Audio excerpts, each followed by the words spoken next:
بسم اللہ الرحمن الرحیم۔ کتاب العیدین،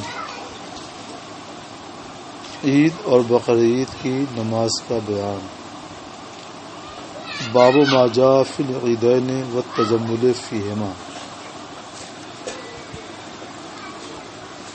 عیدین کے بارے میں وارد احادیث کا بیان اور عیدین میں آرائش کا بیان۔ تجمل جمیل بننا یعنی آراستہ ہونا۔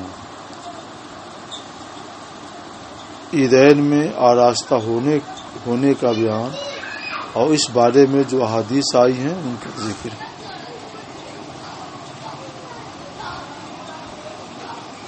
عبداللہ بن عمر رضی اللہ تعالی فرماتے ہیں اخذ عمر جبۃ من استبرق، یہ ریشمی جبہ خریدنے لینے والی بات ہے جو اس سے پہلے آپ نے جلد ہی پڑھا ہے۔ یہاں الفاظ صرف بدلے ہوئے ہیں، واقعہ پورا وہی ہے، راوی بھی وہی حضرت عمر فاروق اعظم ہیں۔ استبرق کہتے ہیں موٹے ریشم کو۔ حضرت عمر رضی اللہ تعالی عنہ نے موٹے ریشم کا ایک جبہ لیا، یعنی دیکھا، جو بازار میں فروخت ہو رہا تھا۔ فاخذها، اسے لے لیا اور رسول اللہ صلی اللہ علیہ وسلم کی بارگاہ میں لائے۔ عرض کی یا رسول اللہ ابتع هذه، اس جبے کو خرید لیجیے، تجمل بها للعید والوفود، اور اس سے عید کے موقع پر اور وفود سے ملاقات کے لیے آراستہ ہوا کیجیے، آرائش کیا کیجیے۔ رسول اللہ صلی اللہ علیہ وسلم نے فرمایا انما ھذہ، یہ تو صرف ان لوگوں کا لباس ہے جن کے لیے آخرت میں کوئی حصہ نہیں۔ تو عمر اللہ نے جتنا چاہا ٹھہرے رہے۔ ثم ارسل علیہ، پھر ان کی طرف ان کے پاس رسول اللہ صلی اللہ تعالی علیہ وسلم نے ریشم کا جبہ بھیجا۔ فاقبل بها عمر اسے لے کر آئے۔ فاتا بها رسول اللہ صلی اللہ تعالی، تو وہ رسول اللہ ہے، تو وہ اسے لے کر رسول اللہ صلی اللہ علیہ وسلم کے پاس تشریف لائے اور اس کی یا رسول اللہ، آپ نے تو فرمایا تھا کہ یہ ان کا لباس ہے جس کے لیے کوئی حصہ نہیں، اور آپ نے میرے پاس یہی جبہ بھیجا ہے۔ تو رسول اللہ نے کہا تم اس کو بیچ دو اور اس سے اپنی حاجت پوری کرو۔ مطلب یہ ہے کہ اس کا استعمال ایک پہننا نہیں ہے، بلکہ اس کا ایک استعمال یہ ہے کہ بیچ دو اور اس سے اپنی حاجت پوری کرو۔ تو مالک بننے میں کوئی حرج نہیں ہے، حرج صرف پہننے میں ہے۔ باب الحراب والدرق، حراب حرب کی جمع ہے، حربہ کی جمع ہے نیزہ، اور درق کہتے ہیں سپر کو، ڈھال کو۔ ڈھال اور نیزہ بازی کا بیان، آپس میں ڈھال سے بچنے اور نیزہ بازی کا بیان عید کے دن۔ حضرت عائشہ صدیقہ فرماتی ہیں کہ نبی کریم صلی اللہ علیہ وسلم میرے پاس تشریف لائے۔ عندی جاریتان، میرے پاس دو لڑکیاں تھیں جو جنگ بواس کی نظم پڑھ رہی تھی۔ غنا کے معنی نظم، غنا یغنی، تو غنی کے معنی گانا، یعنی ترنم ساتھ پڑھنا۔ جنگ بواس بہت پہلے کی، عہد اسلام سے پہلے یہ دو قبیلے تھے، اوس اور خزرج، ان کے درمیان یہ جنگ ہوئی تھی۔ اس موقع سے ان لوگوں نے جو نظم لکھی تھی وہ نظم اسلام کے آنے کے بعد بھی باقی رہی، تو وہی نظم وہ دونوں بچیاں پڑھ رہی تھیں۔ میرے پاس دو بچیاں تھیں جو جنگ بواس کی نظم پڑھ رہی تھیں۔ تو رسول اللہ صلی اللہ علیہ وسلم بستر پر لیٹ گئے اور اپنا چہرہ ادھر سے پھیر لیا۔ ابو بکر صدیق آ گئے اپنی بیٹی گھر، تو عائشہ صدیقہ فرماتی ہیں کہ انہوں نے مجھے جھڑکا اور فرمایا مزمارۃ الشیطان عند النبی صلی اللہ علیہ وسلم۔ مزمارہ اس کی جمع مزامیر آتی ہے، اس کا اصل معنی آتا ہے بانسری، لیکن یہاں بانسری نہیں بج رہی تھی، اس لیے لفظ مزمار اپنے حقیقی مفہوم پر نہیں ہے بلکہ مجازن اس سے باجا مراد لیا گیا ہے۔ دوسری حدیثوں میں یہ آیا ہے کہ وہ بچیاں تودف خان دف بجا رہی تھیں، تو اس دف کو حضرت ابوبکر صدیق رضی اللہ تعالیٰ نے باجے سے تعبیر کیا۔ تو اور فرمائے مزمارۃ الشیطان، شیطان کا باجا نبی کریم صلی اللہ علیہ وسلم کی بارگاہ میں۔ تو کہتے ہیں کہ رسول اللہ صلی اللہ تعالی علیہ وسلم ان کی طرف متوجہ ہوئے اور فرمایا دعہما، صدیق دونوں کو چھوڑ دو۔ فلما غفل، جب حضرت صدیق بے خبر ہو گئے تو غمزتہما، میں نے دونوں کو اشارہ کیا تو دونوں چلی گئیں۔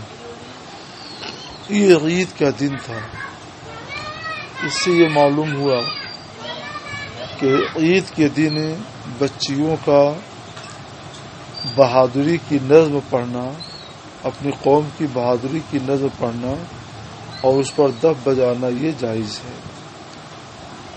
اس دف میں جھانج نہیں ہوتے تھے، بس ایک طرف سے کچھ رہتا تھا اور جس پر ہاتھ مارتی تھیں تو اس سے کچھ آواز پیدا ہوتی تھی، اس کے سوا نہیں۔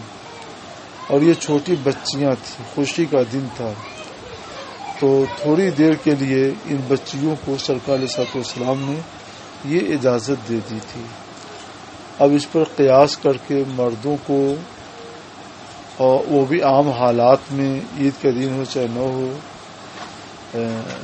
بانسری اور ہارمونیم اور سب بازے بجانا اور گانا یہ جائز نہیں ہو سکتا ہے۔ تو یہ تو جناب والا ایک مسئلہ ہوا۔ اب دوسرا مسئلہ سنیے۔ وکان یوم عید، عید کا دن تھا، سورانی سپر، ڈھال اور نیزے بازی، ڈھال سے اور نیزے سے کھیل رہے تھے۔ تو یہ حدیث یہاں بہت مختصر ہے، سورانیوں کے، حبشیوں کے کھیلنے والی، اس سے پہلے کچھ تفصیل سے بلکہ آئی ہے، تو اس پوری تفصیل حدیث کو ذہن میں رکھیے، یہاں مختصر ہے۔ فرماتی ہوں ام المومنین عائشہ صدیقہ، یا تو میں نے رسول اللہ صلی اللہ علیہ وسلم سے عرض کیا اور یا تو حضور نے ہی فرمایا کہ تشتہین تنظرین، دیکھنا چاہتی ہو، دیکھنے کی خواہش ہے؟ میں نے عرض کی ہاں۔ فاقامنی ورا، سرکار نے مجھے اپنے پیچھے کھڑا کر لیا، یعنی اپنے بازو میں، خدی علی خدی، میرا رخسار سرکار کے رخسار پر تھا، یعنی سرکار علیہ الصلوۃ والسلام کے شانے پر انہوں نے اپنی ٹھڈی رکھ دی تھی، اس لیے سرکار کے رخسار سے آپ کا رخسار مل رہا تھا۔ وہ یقول، اور سرکار فرماتے تھے دونکم یا بنی ارفدا، حبشیوں کو بنو ارفدا کہا جاتا ہے، اے بنو ارفدا تم لوگ دونکم کھیلتے رہو۔ بنو ارفدا یہ حبشیوں کا لقب ہے، اور کہا گیا کہ حبشیوں کے جو جد اکبر تھے ان کا نام تھا ارفدا، تو اس مناسبت سے ان کو بنو ارفدا کہا جاتا ہے۔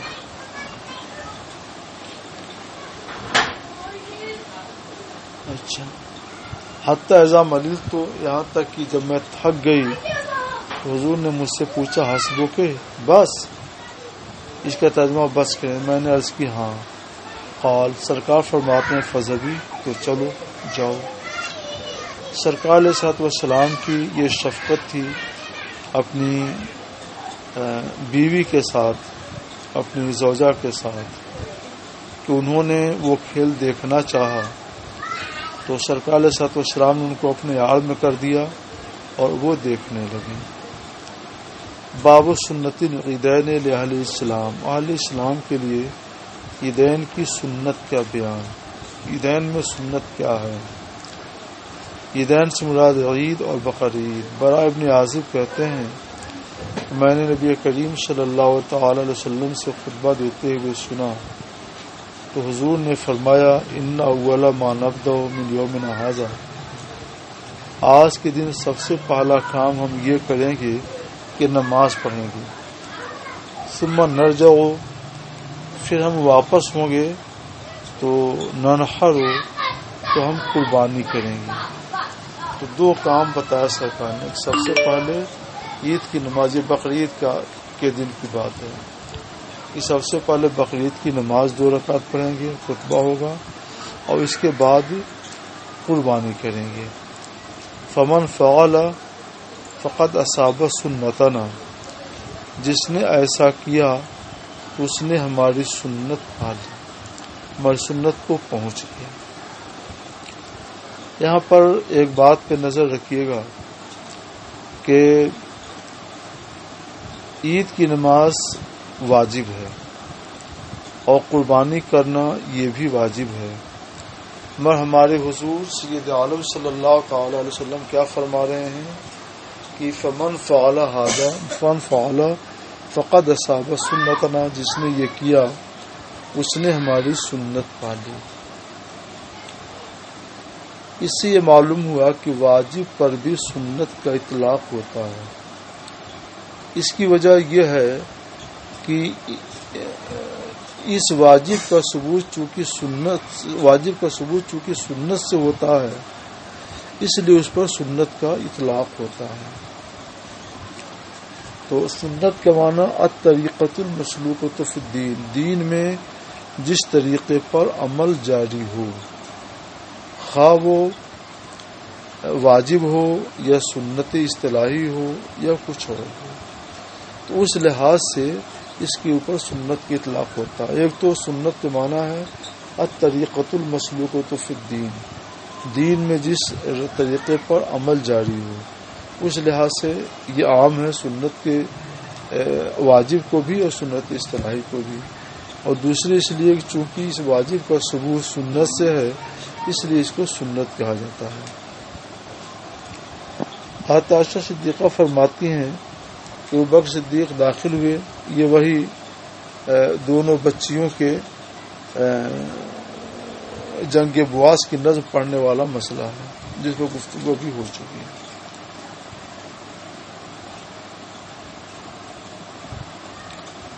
باب الاکل یوم الفطر قبل الخروج، عیدگاہ نکلنے سے پہلے عید الفطر کو کھانے کا بیان، کہ عید الفطر کو کچھ کھا کر عیدگاہ نکلنا چاہیے، کوئی میٹھی چیز کھا لیں، 1 کھجور یا 3 کھجور، پانی پی لیں، پھر چائیں۔ انس بن مالک سے روایت ہے کہ رسول اللہ صلی اللہ علیہ وسلم لا یغدو یوم الفطر، عید الفطر کے دن نہیں جاتے، یعنی عیدگاہ نہیں جاتے، یہاں تک کہ آپ چند کھجوریں کھا لیتے۔ مرجع بن رجع یہ نام ہے، معلّہ کے وزن پر۔ انس بیان کرتے ہیں کہ نبی کریم صلی اللہ تعالی وسلم سے تو یاکلوہن وطرا، کہ سرکار علیہ الصلوۃ والسلام طاق عدد میں کھجور کھاتے، یا تو 1 کھجور یا 3 کھجور یا 5 کھجور، طاق عدد میں کھاتے ہیں۔ اس کی وجہ یہ ہے کہ طاق عدد اللہ کو پسند ہے، اس لیے طاق عدد رسول اللہ کو پسند ہے، اس لیے طاق عدد ہم لوگوں کو بھی پسند ہے۔ باب الاکل یوم النحر، یوم النحر میں کھانے کا بیان۔ انس بن مالک سے روایت فرماتے ہیں کہ نبی کریم صلی اللہ علیہ وسلم نے فرمایا من ذبح قبل الصلاۃ فلیعید، جس نے عید سے پہلے جانور ذبح کر لیا، فلیعید، تو وہ دوبارہ ذبح کرے۔ وجہ اس کی یہ ہے کہ عید کی نماز سے پہلے شہر میں قربانی کرنا صحیح نہیں۔ قربانی صحیح ہونے کے لیے شرط ہے شہر کے اندر عید کی نماز جب ہو جائے تب قربانی کی جائے۔ اس لیے سرکار نے فرمایا من ذبح قبل الصلاۃ فلیغی، جس نے نماز سے پہلے ہی قربانی کر لیا تو وہ دوبارہ قربانی کرے۔ ایک صاحب کھڑی ہے، سن کر ایک صاحب کھڑے ہوئے عرض کرنے لگے حضور ھذا یوم یشتہی فیہ اللحم، یہ ایسا دن ہے جس میں گوشت کی خواہش کی جاتی ہے۔ وذکر من جیرانہ، جار کی جمع جیران، انہوں نے اپنے پڑوسیوں کا بھی ذکر کیا، یعنی یہ ذکر کیا کہ ان کے پڑوسی بہت فقیر اور محتاج ہیں۔ تو اس کا ذکر بھی آگے آئے گا، یہ حدیث کئی بار ابھی آئے گی، ہم یہاں ایک ہی جگہ اس کو ہم سمجھا دے رہے ہیں، باقی ہم صرف حوالہ دکھاتے ہوئے آگے بڑھتے جائیں گے۔ تو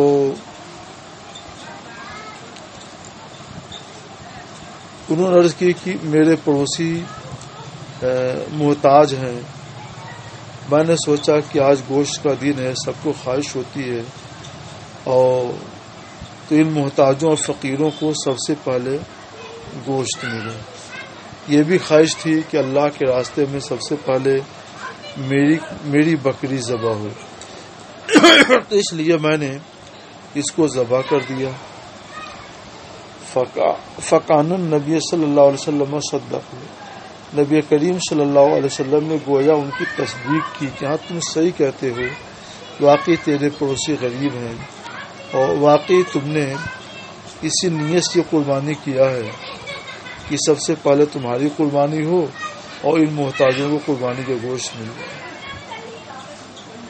مگر حکم وہی ہے کہ من ذبح قبل الصلاۃ فلیعید، تم دوبارہ قربانی کرو۔ تو وہ عرض کرتے ہیں اندی جزاتن، یہ ایک ہی حدیث ہے، بار بار آ رہی ہے، یہاں پر کچھ اجمال ہے، آگے ان کا نام بھی آ رہا ہے، اور ان کا نام ہے ابو بردہ بن نیار، یہ برا ابن عازب رضی اللہ تعالیٰ عنہ کے ماموں ہیں، ابو بردہ بن نیار ان کا نام ہے۔ تو یہاں پہ تو فقامہ رجل ہے، ایک صاحب کھڑے ہو گئے، اور دوسرے حدیث میں کیا ہے کہ ابو بردہ بن نیار کھڑے ہوئے جو حضرت برا ابن عازب کے ماموں تھے رضی اللہ تعالی عنہ۔ انہوں نے کہا اندی جزاتن، جزا بکری کے لیے جب یہ لفظ آتا ہے تو بکری کے 6 ماہ کے بچے کو جزا کہا جاتا ہے۔ عرض کی حضور میرے پاس بکری کا 6 ماہ بچہ ہے جو میری نگاہ میں گوشت والی 2 بکریوں سے زیادہ پسندیدہ ہے، یعنی اتنا صحت مند ہے وہ کہ گوشت والی 2 بکری ہم ذبح کریں تو جتنا گوشت آئے گا اتنا یا اس سے زیادہ گوشت تنہا اس میں آ جائے گا، حالانکہ یہ 6 مہینے کا ہے۔ تو نبی کریم صلی اللہ علیہ وسلم نے انہیں رخصت دے دی۔ رخصت دے دی کا مطلب کہ چھوٹ دے دی کہ ٹھیک ہے تم اسی کو ذبح کر دو۔ اب انس بن مالک کہتے میں یہ نہیں بتا سکتا کہ یہ رخصت ان کے سوا کے لیے بھی ہے یا نہیں ہے، یہ میں نہیں بتا سکتا کہ رخصت انہیں کے ساتھ خاص ہے یا سب کے لیے عام ہے، مگر آگے اس حدیث کے سوا جتنی حدیثیں آ رہی ہیں سب میں یہ بات ہے کہ یہ لن تجزی عن احد بعد کا، تیرے بعد کسی کے لیے 6 ماہ کا بچہ، 6 ماہ بکری کے بچہ قربانی کے لیے کافی نہیں ہوگا۔ تو یہ ان کی خصوصیت ہے، ان کے لیے یہ رخصت خاص تھی، سب کے لیے نہیں تھی۔ اور یہ واقعہ حضرت ابو بردہ بن نیار رضی اللہ تعالی عنہ کا ہے۔ اب جناب والا ہم نے جہاں جہاں یہ حدیث آئے گی ان تمام حدیثوں کا خلاصہ یہاں بیان کر دیا، یہ جو ہم اور ترجمہ کر دیں گے پھر آگے تیزی سے بڑھتے جائیں گے۔ برا ابن عازب کہتے ہیں کہ نبی کریم صلی اللہ علیہ وسلم نے ہمیں عید اضحیٰ کے دن، بقرعید کے دن نماز کے بعد خطبہ دیا تو فرمایا کہ جس نے ہماری جیسی نماز پڑھی، ہمارے جیسی قربانی کی، نسک و نسکانہ ہماری جیسی قربانی کی، فقط اصاب، تو فقط اصاب النسک، تو اس کی عبادت درست ہے کہ نماز پڑھی اور اس کے بعد قربانی کی اور بسم اللہ پڑھ کر قربانی کی تو اس کی قربانی اور نماز سب درست ہے. ومن نسک قبل الصلاۃ، اور جس نے نماز سے پہلے ہی ذبح کر دیا، فَإِنَّهُ قبل الصلاۃ، تو وہ نماز کے پہلے ہی ہے، یعنی اس کا ولا نسک اور اس کی کوئی قربانی نہیں ہے، وہ نماز سے پہلے ہے، اس کی قربانی نہیں ہے. تو ابو بردہ بن نیار جو برا ابن عازب اس حدیث کے راوی کے ماموں ہیں، وہ عرض کرنے لگے یا رسول اللہ، میں نے تو اپنی بکری نماز سے پہلے ہی ذبح کر دی، اور میں نے یہ عرف تو میں نے یہ سمجھا کہ آج کھانے اور پینے کا دن ہے، اور مجھے یہ پسند آیا کہ میری بکری سب سے پہلے اللہ میرے گھر میں ذبح کی جائے، تو میں نے اپنی بکری ذبح کر دی، اور میں نے نماز کو آنے سے پہلے کچھ تغدی تو کچھ ناشتہ بھی کر لیا، کچھ کھا پی بھی لیا اس میں سے. تو سرکار نے فرمایا شاتوں کا شات اللحم، تیری یہ بکری گوشت کی بکری ہوئی، قربانی کی بکری نہیں ہوئی. عرض کی یا رسول اللہ، ہمارے پاس اناق ایک 6 مہینے کا بکری کا بچہ ہے، اناقن لنا جزا، اور وہ مجھے 2 بکریوں سے زیادہ پسندیدہ ہے، تو کیا یہ میری طرف سے قربانی کے لیے کافی ہوگا؟ سرکار نے فرمایا ہاں، لیکن ہرگز تیرے بعد کسی کی طرف سے کافی نہیں ہوگا. تو یہ رخصت صرف حضرت ابو بردہ بن نیار رضی اللہ تعالی عنہ کے لیے تھی اور کسی کے لیے نہیں. لہذا اس سے یہاں سے معلوم ہوا کہ سرکار علیہ الصلوۃ والسلام کو یہ اختیار ہے کہ تشریع عام سے، شریعت کے قانون عام سے جس کو چاہے مستثنا کر دیں، جس کو چاہے مستثنا نہ کریں. اس سے ثابت ہوا سرکار علیہ الصلوۃ والسلام صرف قانون بتانے والے نہیں ہیں بلکہ قانون بنانے والے بھی ہیں. اللہ نے آپ کو شریعت کا قانون بنانے کا بھی اختیار دیا تھا جیسا یہ قانون پہنچانے کا اختیار دیا تھا. باب الخروج الی المصلی بغیر منبر، مصلی عیدگاہ بغیر منبر کے جانا. ابو سعید خدری کہتے ہیں کہ نبی کریم صلی اللہ علیہ وسلم عید الفطر کے دن اور عید الاضحیٰ کے دن عیدگاہ جاتے تو سب سے پہلا فاول شعین یبدو بالصلاۃ، تو سب سے پہلا کام جو کرتے وہ نماز. ثم ینصرف، پھر وہ فارغ ہو جاتے تو لوگوں کی طرف منہ کر کے کھڑے ہو جاتے. یہ حدیث بھی جلدی کئی بار گزر چکی ہے. تو اور لوگ اپنی صفوں میں بیٹھے رہتے تو ان کو واعظ کرتے، وصیت کرتے اور انہیں کچھ باتوں کا حکم دیتے. اور ابو سعید کہتے ہیں فلم یزل الناس علی ذلک، لوگوں کا یہی حال برقرار رہا یہاں تک کہ یعنی سرکار کے بعد ابو بکر صدیق کا زمانہ آیا، باقی خلفاء راشدین کا زمانہ آیا، اور ان سب کے بعد بہت بعد میں مروان بن حکم کا زمانہ آیا. وہ ان دنوں مدینہ منورہ کا امیر تھا. تو کہتے ہیں یہاں تک کہ میں مروان کے ساتھ نکلا اور وہ مدینہ منورہ کا امیر تھا. فی اضحیٰ، عید اضحیٰ یا عید الفطر کے لیے میں نکلا. فلما اتینا المصلی، جب ہم لوگ عیدگاہ آئے تو دیکھا ایک ممبر ہے جسے کثیر بن سلط نے تیار کیا تھا. فَإِذَا مَرْوَانُ يُرِيدُ أَن يَرْتَقِيَ، ارتقا کا معنی بلندی پر چڑھنا. تو مروان اس پر چڑھنے کا ارادہ کرنے لگا. قبل یصلی، نماز سے پہلے.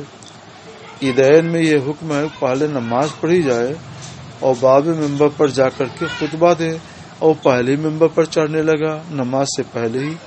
فجبست بثوبہ، یعنی جذبتو، تو میں نے اس کا کپڑا پکڑ کر کھینچا. یہ تو صحابی رسول تھے. جب انہوں نے کہتے ہیں میں نے اس کو کھینچا تو اس نے میرا کپڑا پکڑ کر مجھ کو اپنی طرف کھینچا. فارتفع، اور وہ بلند ہو گیا یعنی ممبر پر چڑھ گیا. پھر نماز سے پہلے خطبہ دینے لگا. تو میں نے اس سے کہا غیرتم واللہ سنت رسول اللہ، اللہ کی قسم تم نے تو رسول اللہ کی سنت بدل ڈالی. تو اس نے کہا ابا سعید، اے ابو سعید، قد ذهب ما تعلم، وہ بات ختم ہو چکی ہے جو آپ جانتے تھے، جو بات آپ جانتے تھے، پہلے نماز اس کے بعد خطبہ، یہ ختم ہو چکی ہے، مطلوب ہو چکی ہے. تو میں نے کہا ما عالم، میں جو جانتا ہوں واللہ وہ اس سے بہتر ہے جو نہیں جانتا ہوں. میں یہ نہیں جانتا ہوں جو تم کہہ رہے ہو، تو اس نامعلوم چیز سے میرا علم بہتر ہے. کہ سرکار کی سنت ہے، خلفائے راشدین کی سنت ہے، تم نے سرکار کی سنت کو، خلفائے راشدین کی سنت کو بدل دیا. فقال ان الناس لم يكونوا يجلسون لنا بعد الصلاة، کہ بے شک لوگ ہمارے لیے نماز کے بعد، تب اس نے معذرت کی کہ ہم بھی پہلے تو یہی کرتے تھے، نماز پڑھاتے تھے پھر خطبہ دیتے تھے، لیکن لوگ ہمارے لیے نماز کے بعد بیٹھتے نہیں تھے. فجعلتها قبل الصلاة، تو میں نے یہ خطبہ نماز سے پہلے کر دیا کہ نماز سے پہلے لوگ جائیں گے نہیں، تو اس لیے نماز سے پہلے خطبہ پڑھ دیتا ہوں تاکہ مجبوراً سب کو بیٹھ کر سننا پڑے. تو اس مجبوری کی وجہ سے میں نے ایسا کیا. مگر اس نے یہ غلط کیا کیونکہ سرکار علیہ الصلوۃ والسلام کی یہ سنت اجماعی تھی جس پر تمام خلفائے راشدین رضی اللہ عنہم اجمعین کا عمل تھا.